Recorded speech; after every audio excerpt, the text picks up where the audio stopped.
How you guys doing? You guys hear me okay? I'm not too okay. My name is Jimmy Summer, and first I just want to thank you guys. I didn't realize that there was going to be so many of you, and this is awesome. And the videotape, and I'm really humbled to be here and really glad to be able to talk with you guys.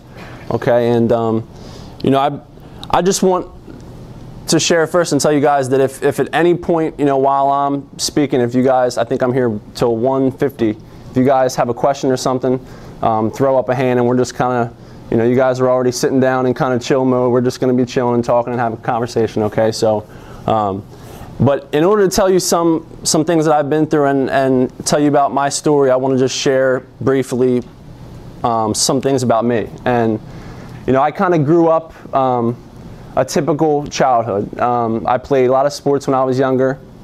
If there was a normal childhood, that's kind of what I did. You know, I played sports. I had to get good grades, you know, in order to play those sports. My parents were kind of strict like that with me. I grew up going to church, and I never really got in any trouble when I was a kid. You know, when I was you know, under 10, I never really got in any trouble, and I was coming into my teenage years, and more I was starting to worry about, you know, by the time I got into like 8th grade, 9th grade, and, you know, coming into high school, I went to Middletown, graduated in 2006, okay.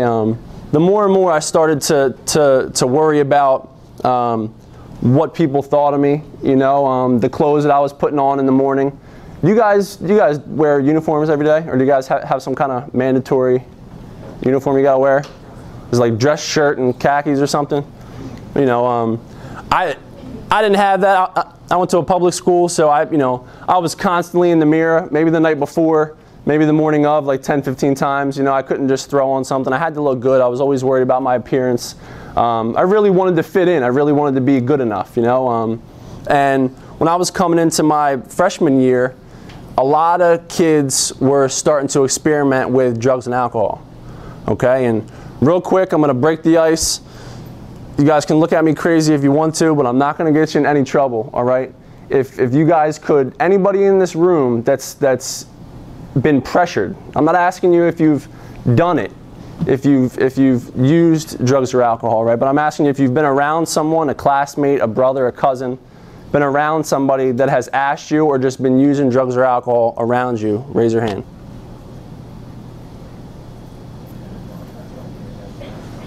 Should be a lot of hands, right? Don't be shy, right? The faculty's here. Right. Right. Well,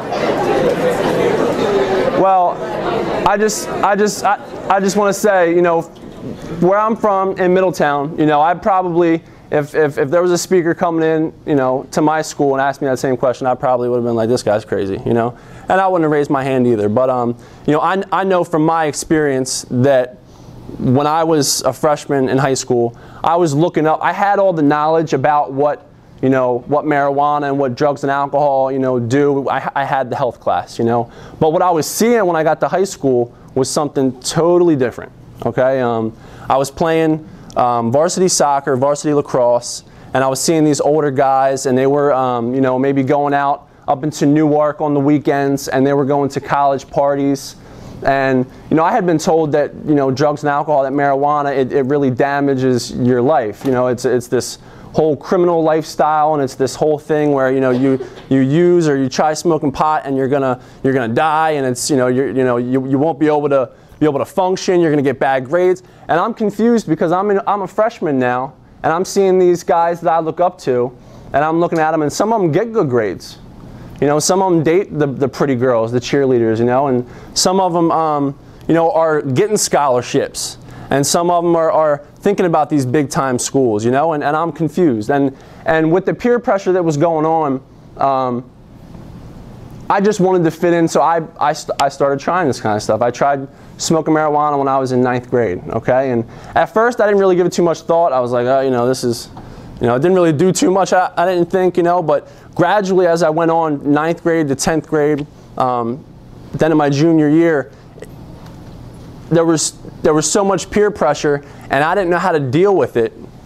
And, you know, going right along with the fact that I just wanted to fit in, I had this feeling, I was always kind of, not shy, but I always had this feeling of like, I didn't feel comfortable. I didn't feel like good enough, you know, that I always wanted to be somebody else. I always wanted to be that guy that was better at me than at lacrosse, or better than me at soccer, or could date that pretty girl, or better at basketball. I always wanted to get better grades. I wasn't comfortable in my own skin. And what happened was, when I started to not worry about my grades as much and not worry about the values, the principles that I had been raised on, and I started to hang out with my friends more and hang out with other people more that I didn't necessarily know, go out and do things like that, and I started to experiment with drugs and alcohol, I found that when I smoked marijuana and drank alcohol, those feelings went away. Okay? I didn't feel uncomfortable anymore. It allowed me to maybe talk to girls when really I felt nervous before. It allowed me to have that cocky, I can do anything kind of attitude. Okay? And that carried on. I mean, since I liked it so much, I liked that feeling. It wasn't necessarily the smoking or the drinking, but that feeling that I could be comfortable was what I really was kind of chasing. And that carried with me into my senior year, and I had some problems with my parents over grades because I didn't really care about those too much anymore. You know, I was really concerned about my social life. I kind of stopped caring about soccer even, which was, you know, I'd played it all my life practically, and I decided to move out. I had this mentality like, you know, my parents aren't going to tell me what to do. You know, I'm grown. I had just turned 18, and I thought I could just do whatever I wanted to do, and I was strong enough to do whatever.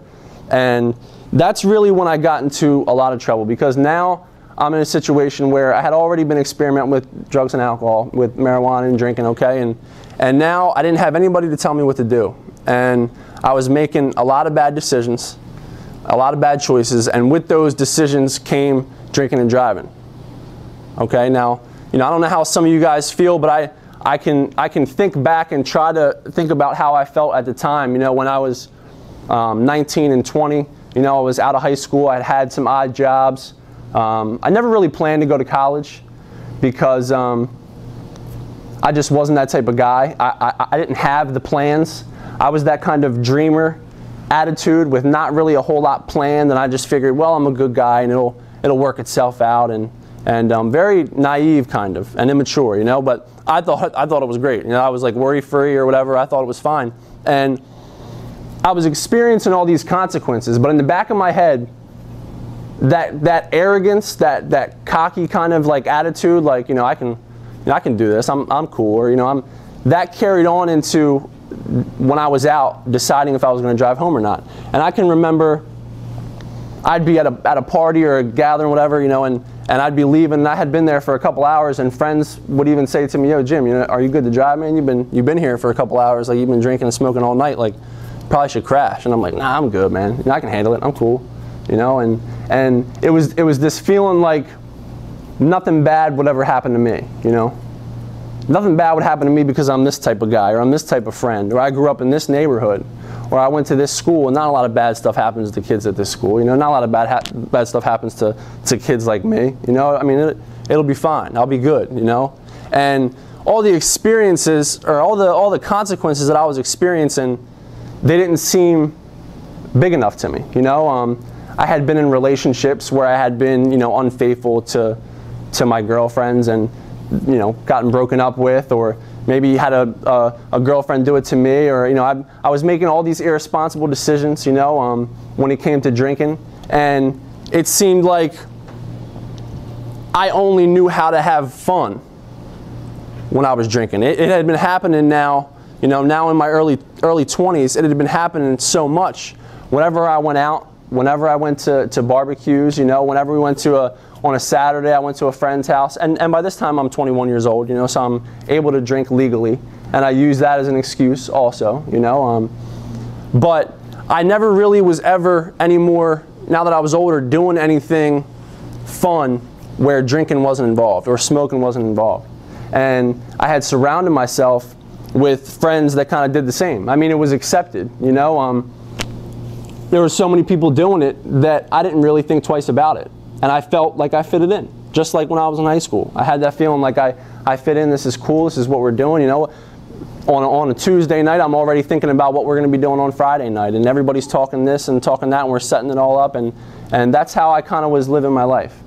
All right, I didn't really have a whole lot of ambition. I had a couple of good jobs here and there, but I never really had any set plans, okay? And I'm making all these irresponsible decisions, and you know, they're all, now looking back, you know, you guys ever heard that saying, hindsight being 20/20? You guys have heard that, right?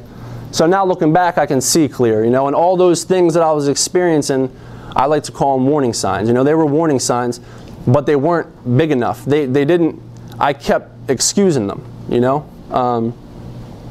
Like, oh, you know, all 21-year-olds do that, you know, I'm just a young, college-age kid, and that happens, that, you know, or my friend, that just happened to him, like a couple of, you know, blah, blah, blah, whatever. And I was making all these excuses, and I wasn't really looking at my behavior.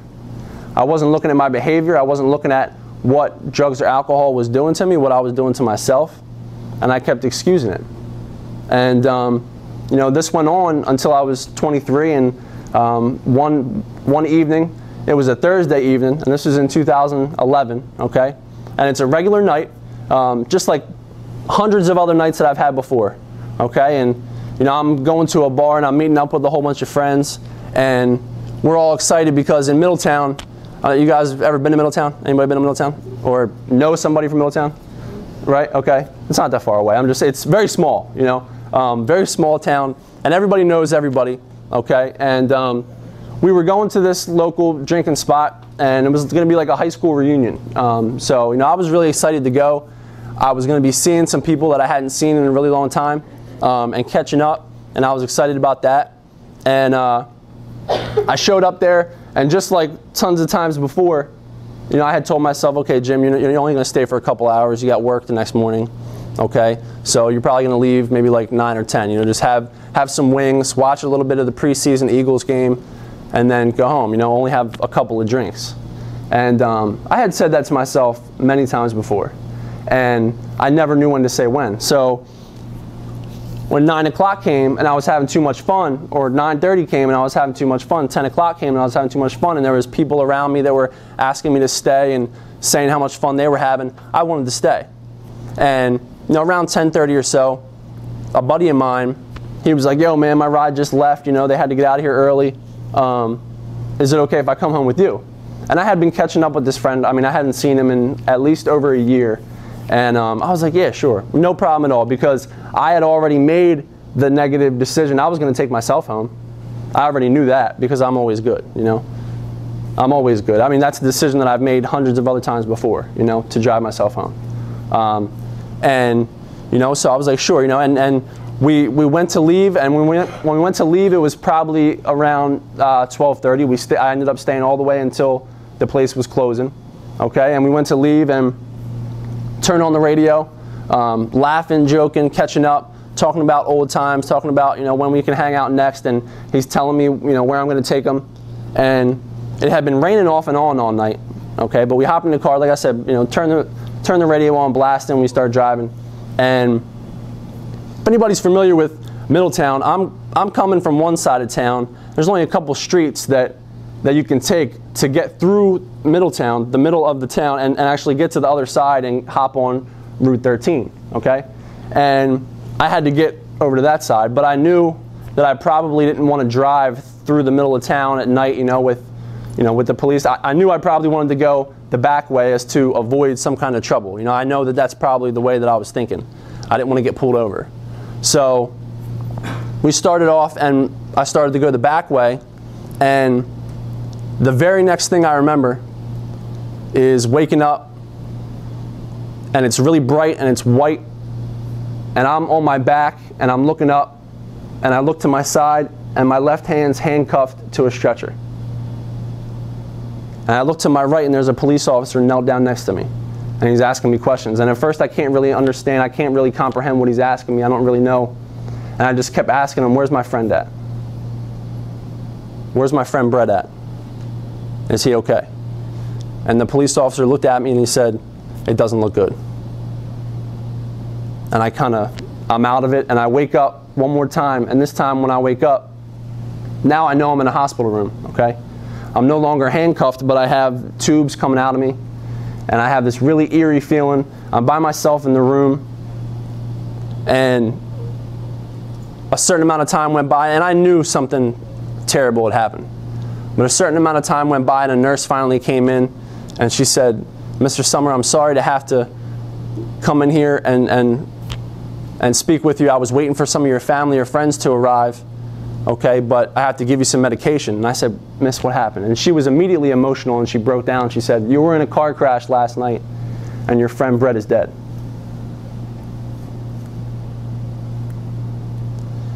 And I didn't believe her at all. You know, because just like that, in 1 second, all the good times that I've ever had, all the times when I said I'm good, all the times I've had with my friend, with his brother, with all of our friends from high school, all the times I was supposed to be going out having fun, that I saw all my other friends going out driving, having fun, that thing that I only saw in newspapers, that I only saw on TV, that only happened to kids in the next state. Now I had done that. Now I was there, and my friend was dead because of a decision that I made. And I broke down. And I didn't, in that moment, I didn't really understand what I was supposed to do. I didn't understand who I was anymore and what was going to happen. But I knew that there was going to be some kind of really serious consequences. You know, not only was this something that I was going to live with and that my friend's family was going to live with, more importantly, you know, for the rest of their lives, but I knew there was going to be some kind of legal consequence. And after about 8 months, March of 2012, I was admitted to Howard R. Young Correctional Institution, which is in Wilmington here, okay? And I was sent there, and I was set to be sentenced after 3 months.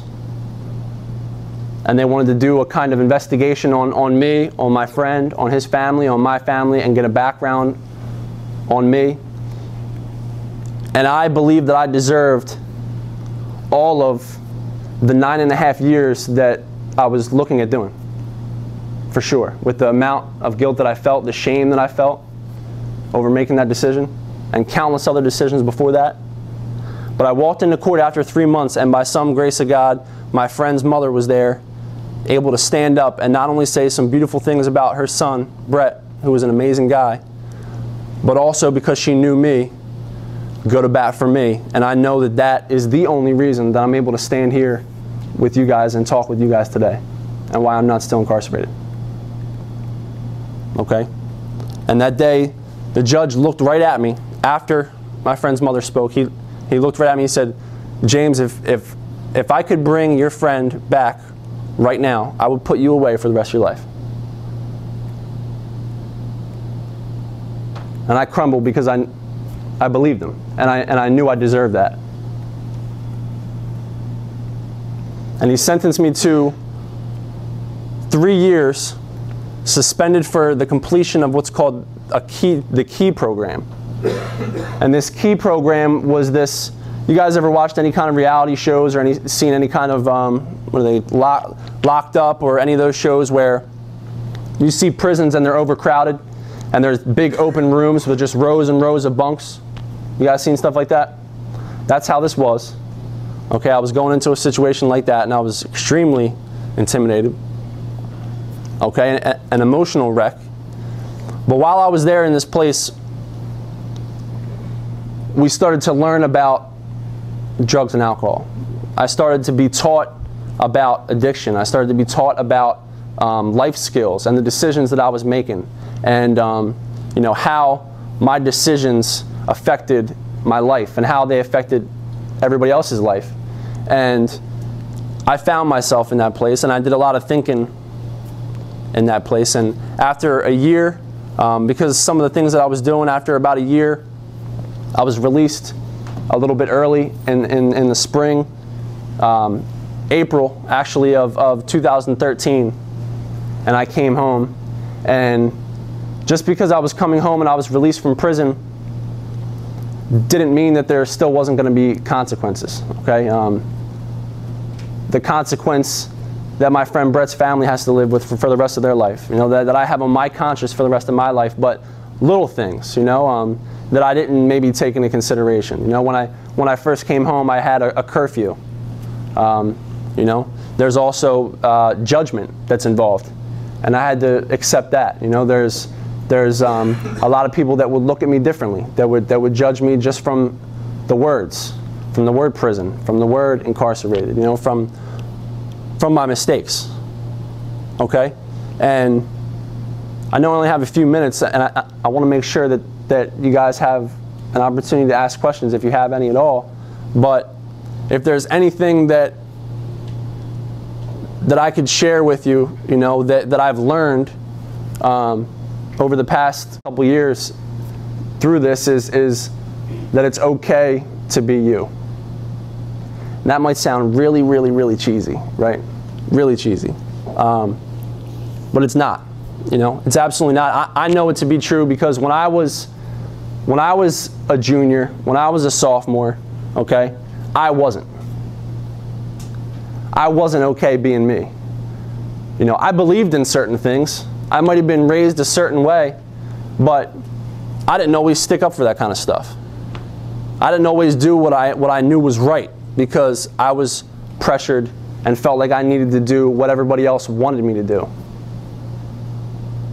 So if there's anything that I hope that you guys can take away from me being here today, it's that it's okay to be you, and that, you know, although we might have the best of intentions sometimes, and intentions are a great thing, positive intentions, positive direction is a great thing, but our actions, if they don't align with our intentions, what is there, you know? So for the rest of the time, I know we got about 5-10 minutes. If anybody has any questions at all, I'd be more than happy to answer them. Go ahead. Do you think you can get help when you don't want it, about addictions or driving or drinking or anything like that? So if someone forces you to get help in therapy, do you think it can still help you or not? Yes, that seems to me, that's a really good question. That seems to me like it's kind of like a two-part question. You know, in my experience, you know, there were people that tried to, no doubt, help me along the way and maybe said things to me when I was younger and about the decisions that I was making. But ultimately, to get the help that I needed, I believe I needed to make that choice. I needed to make the choice to get help, to ask for help. And everybody knows sometimes, you know, with the ego, with the pride going on, you know, and that kind of, it's really hard to ask for help sometimes, you know, it really is. But if you don't ask, how can anybody hear you? You know, simple as that. You know, but I do believe that when people are also in place to reach out to a person struggling, and be a positive influence and a positive role model, that it could do some good, yes, and help, you know, in a way. But until a person's, you know, ready, you know, of course, the help's maybe not going to seem good enough or not seem big enough, you know.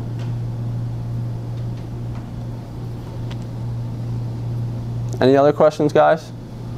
You got a couple minutes. Go ahead. How'd your parents feel about you moving out when you were 18? My dad's kind of old school, I guess, in a sense. He was like, all right, well, don't let the door hit you, you know, kind of thing. And my mom was like, don't say that, you know, don't, you know, she was, you know, but they wanted me to learn a lesson. They wanted me to learn a lesson, you know. I didn't, not for years and years and years later, but, you know, I think it took about a year after I moved out for me and my parents to kind of see eye to eye again and start to have a better relationship. Can you talk about that first night when you went to prison, that first day when they dropped you off at Gander Hill? Can you talk about that first day? Yeah. Scary. It was scary. You know, because when I was in high school, or even right before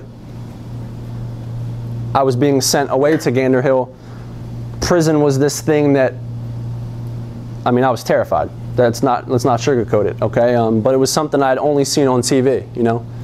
It was something I'd only seen on TV. It was something these horrible people, these horrible criminals, rapists, murderers, killers, drug dealers, they went to. And you know, I just was, it was a shock. I was shocked to be there, and it was a place, like I said, that I never thought that I would be.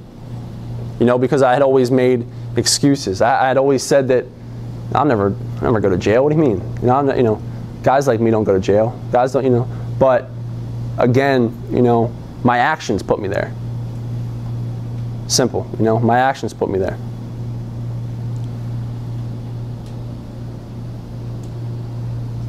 Where? Oh, I'm sorry. Like. What are you doing now? Like, where are you now? What do you do for a living Now, today, I'm happy to say I went back to school. Oh, I went to school. I never went back. It was the first time. But I went to college, and I'll be coming up in my 5th semester at Del Tech Wilmington campus. I'm doing human services, drug and alcohol counseling. And that's something that I realize that I'm very passionate about, working actually in prison, doing some of the things that I was doing when I was incarcerated, as far as working with other people, other men, and hearing their stories. And I made a decision while I was incarcerated that I didn't want to use drugs or alcohol anymore. So just last month I celebrated 3-year sobriety. And it's been a blessing in my life. I mean, that to me, that comes before everything else, you know, and being able to be here and share with you guys that kind of stuff, this kind of stuff comes before anything else, because it's just a gift of me being in recovery. See, I had battled for a long time with who I was. You know, I just shared that with you guys directly. I didn't know whether people liked me because I was so much fun when I was drinking, or whether people liked me because I was me, or this or that, or whatever it was. And what I realized in prison is that I didn't want to have to be myself, or have to be comfortable, or be funny, or be good looking, or be whatever. I don't want to have to be anything and have to use a substance to do it. You know what I mean? So when I made that decision, and I decided that I was going to do whatever I needed to and ask for help and live that life, I mean, things started getting better, you know, and they're not perfect. Nobody, you know, nothing's perfect, but they started to get a lot better. So I'm very happy today. Good question. Thank you. Jimmy, you mentioned the kid culture, the high school culture, and you know people who are doing drugs or alcohol. What about people for whom it's their family culture? You know, I talk to students who say, you know, whenever my family gets together, it's, you know, they've got uncles, you know, stumbling all over the place, and this is just what we do at family gatherings, whatever. You know, parents drink too much. You know, people who, you know, parents will drive them home after, you know, drinking at a family barbecue or whatever. How do you break out of that? I mean, how do you separate yourself from that? What would you say to somebody who's for who that was the family culture? That's a really good question too. And that's a big question, I feel like, because I can relate a lot to that, and I know, you know, a lot of students can, and you know, to each his own. Everybody's different. We all have different families and different lives, and you know, separate from school and from other things that we do. And you know, I've known a lot of people to where that was the case, you know, and in certain aspects of my life also, you know, whenever there's, and you guys can, I mean, this is clear in our society, right? Whenever there's a celebration, I mean, what goes on? Whenever adults celebrate, there's bound to be some drinking, right? I mean, that's kind of how it is. And like you said, the drinking and driving, sometimes that can be the norm. And, you know, I mean, how many people do I know that continue to do it? I mean, it's something, you know, and for me, the word that comes up in my head when you're saying that, when you're asking that question, is just uncomfortability. You know, because I still deal with that kind of stuff. Sometimes in my family, a lot of times with friends and their family, or you know, if I go to, you know, a wedding, I've been able to go to a wedding and be, you know, I have to live my life, right? You know, and it's really uncomfortable to stand where you are and to say, I'm not okay with that. And somebody says why, and then you tell them why. And then you still, I'm not okay with that. It's really difficult to do that. It's really easy to sweep under the rug. You know, it's really easy to get into it, to not want to say anything because you don't want to feel uncomfortable. You know, you don't want to be awkward. You don't want to reach out and have somebody, maybe a parent, yell at you or say, "What do you know? You're just a," you know, I mean, and those are all difficult situations to deal with. And these past couple years, I've been in a few of them. Some of them have really, I mean, they've really weighed heavy on me. But you know, I have to go, you know, back to saying, you know, if I'm just willing to be uncomfortable for a little bit for what is right, and have faith that the right thing will prevail and it'll work itself out, I have to believe that, you know, and that's just from the way that I was living before. You know, I have to believe this now. But in terms of like help, I know that there are, you know, if there's a situation where you're feeling extremely uncomfortable, you know, thankfully there are school counselors, there are friends that know other people that are, you know, where you might not feel comfortable going directly to the person that you know would be able to help, but you can go to someone you feel a little bit more comfortable with and say, "Hey, listen, can you help me get help? Can you help me figure out how to deal with this?" There's all kinds of organizations now that are willing to help and to give people the tools to help deal with those specific issues. And now, I mean, we got everything's at our fingertips. You know, Google that. You know, I mean, it sounds funny, but we can literally find help anywhere. You know, and there's no really short, quick answer to that question, because that's something I think that'll always be there. You know, in one way or another. But I just go about it with faith and just try to do, you know, the right thing. You know. Any other questions, guys? We got a few minutes. You sure? Positive? Okay. Well, thank you guys very much for being so cool and attentive. I appreciate it. Thank you. Thank you. I know the word that comes to my mind when I listen to you talk, and especially your conclusion, is courage. That you all just need to have the courage to make